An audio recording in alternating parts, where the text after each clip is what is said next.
বিএনপির ভূমিধস বিজয় হবে, কারণ বিএনপি 15 বছর ধরে এই ফ্যাসিস্ট সরকারের বিরুদ্ধে লড়াই করেছিল।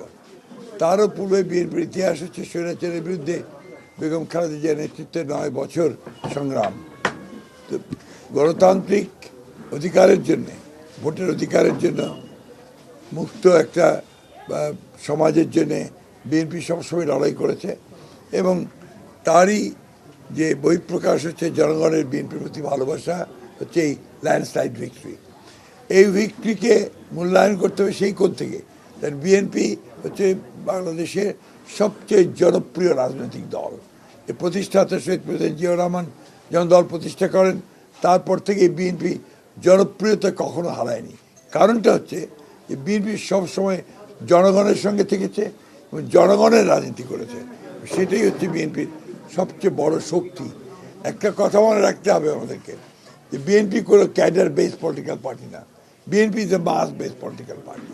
সুতরাং এটা যা চরিত্র থাকে মাসের পলিটিক্যাল, এই চরিত্র নিয়ে বিএনপি জনগণের কল্যাণের জন্য ইতিপূর্বে কাজ করেছে, সরকারে ছিল।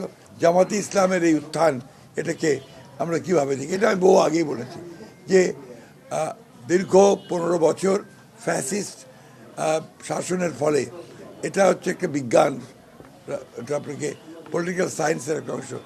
যখনই গণতন্ত্র চাপা থাকে, তাকে যখন আটকে দেওয়া হয়, তার কণ্ঠরুদ্ধ করা হয়, তখন অন্য উগ্রবাদী শক্তিগুলো মাথা চেহারা দিয়ে উঠতে থাকে এবং সেটাই এই দেশে ঘটেছে। যেখানে আজকে যেটুকু উত্থান হয়েছে জামাত ইসলামের, that is because of Awami League, তাদের যে দমন পীড়নমূলক যে শাসন এবং বিরোধী দলকে ফাংশন করতে না দেওয়া, তাদেরকে ইলেকশন করতে না দেওয়া, যার ফলে আজকে এটা হয়েছে।